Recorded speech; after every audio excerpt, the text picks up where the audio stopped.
বিসমিল্লাহির রহমানির রহিম। আসসালামু আলাইকুম, welcome to my channel Sathi Hasan kitchen. তো আজকে আবার দেখুন কী পিঠা নিয়ে এসেছি। আজকে পুলি পিঠা, সেটা হলো ভাপে সিদ্ধ করাটা। ওদিনকাতে দুধ পুলি বানিয়েছিলাম। তো বাপের বাড়ি আসার পরে যেহেতু শীতের দিন, তো পিঠা তো খেতেই হবে। তো মা তো অসুস্থ, মা বানাতে পারে না। মা বলে তাই কী পিঠা খাবা, তুমি বানিয়ে খেয়ে যাও, সব কিছু এনে দিই। তো বাবা সব কিছু কিনে এনে দিয়েছে, আর আমি প্রত্যেক দিন সন্ধ্যার সময় কিছু না কিছু প্রতিদিন বানাই। তো আজকে সন্ধ্যার সময় ভাবছি কী বানাবো।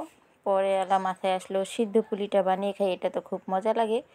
তো খেজুর মিঠাই দিয়ে নারকেলটা পাক দিয়ে নিয়েছি, আর চালগুলো কাই খুলে নিয়েছি, সিদ্ধ করে নিয়েছি। পরে দেখুন মধ্যে ভালো করে ছোট ছোট গোল্লা করে কীভাবে দেখুন পুলি পিঠাগুলো বানানো হয়ে গেল।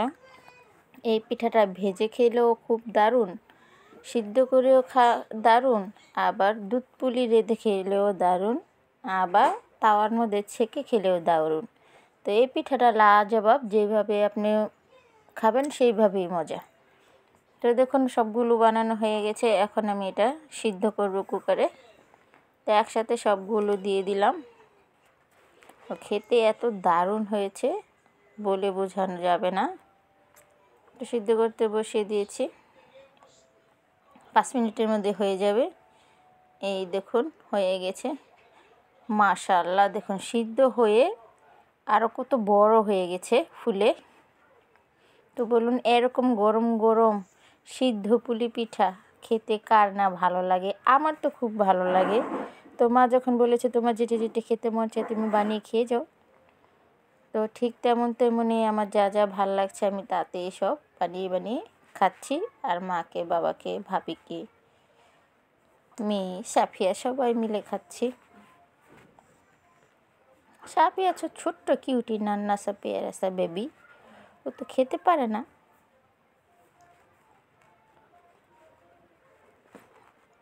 তো দেখুন একেবারেই গরম, তো চামচ দিয়ে উঠাতে পারছি না, ভেঙে যাবে, সেই কারণে হাত দিয়ে ফুদিয়ে উঠাচ্ছি। তো দেখি জিভে জল এসে যাচ্ছে, কতক্ষণে উঠাবো আর কতক্ষণে খাবো। তো আমি দুঃখিত, আপনাদের তো বানিয়ে খাওয়াতে পারবো না, আমি শুধু আপনাদের দেখাতেই পারবো। আপনারা বাসায় এইভাবে বানিয়ে খাবেন। আটা যেভাবে সিদ্ধ করে ঠিক একইভাবে চালটাকে সিদ্ধ করে, এটাকে বলে কাই খোলানো। ওটাকে মধ্যে হাতের সাহায্যে গোল গোল করে ছোট ছোট বাটি করে ভিতরে নারকেল মিঠাই দেওয়া, নারকেল পাক দেওয়া, ওটা দিয়ে দিলেই হয়। আর এখন তো অত্যাধুনিক যুগ, এভাবে কেউ যদি ডিজাইন করতে না পারেন, মোমো মেকার, ওই মেকার দিয়ে কিন্তু এরকমভাবে বানানো যায়। আপনারা অবশ্যই বানিয়ে খাবেন। আর শীতের দিন এসেছে, পিঠা না খেলে কি হয়? পিঠা খাওয়ার সময় হতো শীতে, তো কম বেশি তো পিঠা খেতেই হয়। তো দেখুন কতগুলো বানিয়েছি। এই এক থাল পিঠা কিন্তু আমি খাবো, আমার।